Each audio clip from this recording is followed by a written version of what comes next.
It's Laura Eubanks of Design for Serenity with your succulent tip of the day. And I am behind the lens today. Two reasons. One, I don't want to compete with the beauty that is Waterwise Botanicals. And two, nobody's with me. Hannah's busy, Alex is busy, Greg is watching the succulent babies, and it's just me out here at Waterwise pulling my order for our Poway project, which starts on Monday. Oh, guys, look at that list. I found some amazing things here, but I wanted to show you, check in on our succulent mountain that we did, I guess what's now 3 years ago here at Waterwise. This has been so fun to watch this thing grow and see what, is doing well, what isn't, and, just evaluate, kind of like a science experiment. I had Cullen and Terry out here about a month or so ago for a couple hours doing maintenance, and I did a maintenance once. So in 3 years, it's been maintained twice. The staff here at Waterwise waters occasionally, and I can see that I need to bring in some more top dressing. Look at that. The black lava looks kind of ratty there, and I see dirt showing, and the burgundy's looking a little thin in places. But another funny story. So when I was putting this together with Tom before the Succulent Celebration, before pandemic shut that down, I reached out to KRC to donate boulders for this. They get to put their sign up. It's seen by, tens of thousands of people a year. Great advertising, right? Well, KRC brought me these, look at that. Do you see the lizard on the boulder? They brought me these fugly boulders, right? Just like the world's ugliest rocks. And I was so annoyed. Like, what are you thinking? This is going to be, have your sign on it, it's advertising. Why wouldn't you bring me pretty rocks? But you know what? There's always a silver lining, isn't there? And in this situation, the silver lining was that I realized that even ugly rocks aren't hideous when planted amongst gorgeous, colorful succulents. I'm not hating these, are you guys? I mean, yeah, they could be prettier, but they serve their purpose beautifully, wouldn't you say? So yes, and the Poway project is a really good example of this. This is kind of Poway rock. This is what is native in that area of San Diego County. These big goose eggy kind of boulders. So I'm gonna bring some in. I'm gonna bring in pretty rocks too, but I am also going to bring in some of these, just because the first rule of design is it needs to make sense, and I want to honor the local flora and fauna, so to speak. Hey, lizard, this guy's pretty brave. Get him. Hey, buddy. So cute. Take a look at this combo. I am starting to become more of a believer in this Senecio. Look at that. It stayed so compact. I took you over to Joe Jean's in Chula Vista, and it was the same sitch. I mean, it really looked good. So, if I could get 3 years out of it, I would use it all the time, because that color and texture is just 100. Look at the little Echeveria Sahara poking its head out there, and all these colorful sedums. And look at the barrel cactus. She's given birth to 2 babies. The Keisho Khan looks like has had a baby as well there. Oh yeah. I think the guys brought in a new Mangave Jaguar. I think the other one bloomed out and was just a hot mess. I believe that this is new, or this might just been a pup.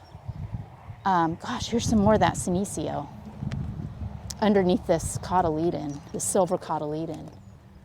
Wow, that is quite the combo, isn't it? But look at how everything is knit together up top. Under that Dracaena Draco, we've got Euphorbia millii, ready red, Crassula undulata, The Crassula argentea sunset, the yellow jade, I can't find any good ones right now. Waterwise has them, but they're cuttings and they're not rooted and they're just kind of small. So, I mean, doesn't that just make it pop? That yellow. And this Cameronii. My vendors right now have Cameronii, but also newly rooted and small. You know, for a large installation, I would want to stand about this size to get started. And that doesn't exist right now in my universe. Here's a beautiful agave perii, very mature. And here is a stand of agave quadricolor. See, this is a cautionary tale. I talked to you about this plant. If you've got a space, you know, 6 feet by 6, and you want to put in some quadricolor, then you go.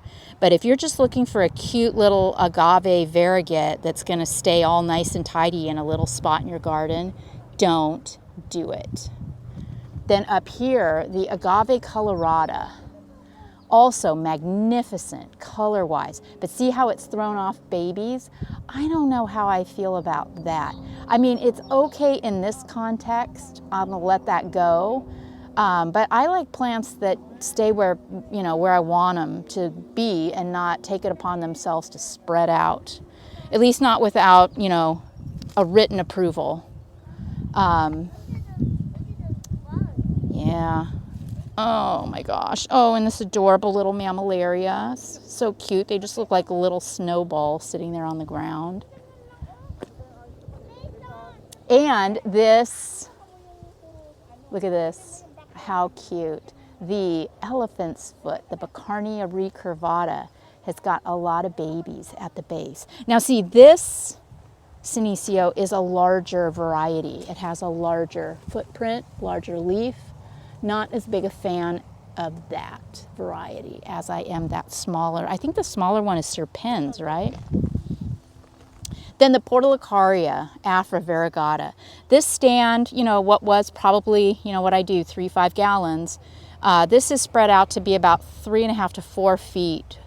What a great ground cover, like on a slope in particular. Check that out. Its plant is tough as nails too. The gophers can just have their way with your slope. It doesn't care. It'll keep growing. Oh, and then we have a little, I had a big Joe Hoke, Desmediana agave variegata, and I think they did their best and they just put a little baby in there, but that looks ridiculous.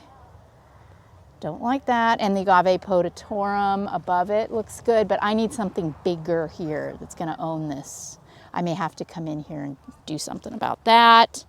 And the Euphorbia antisyphilitica that I was so wacky about a few years ago, and I've kind of, it's lost its luster a little bit for me because of this. Look at it.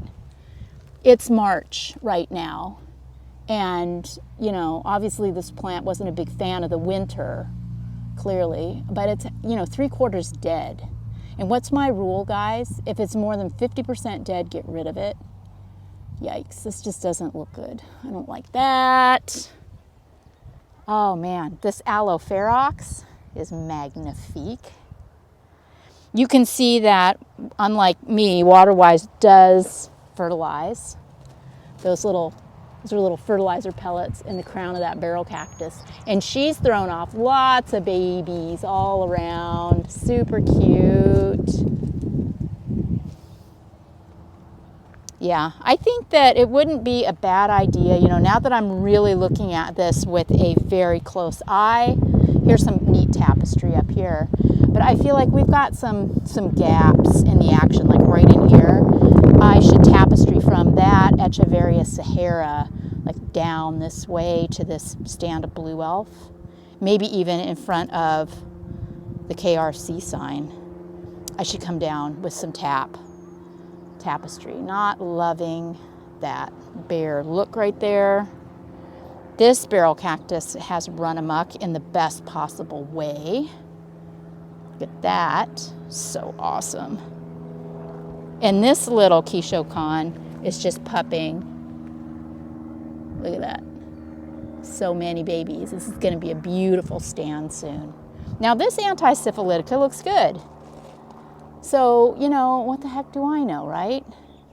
That one looks great. And this is a fantastic little tapestry right here. Check that out. Tight, tight, tight.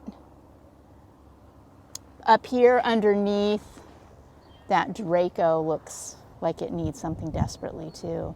You know, that would not be a bad spot right there for another boulder.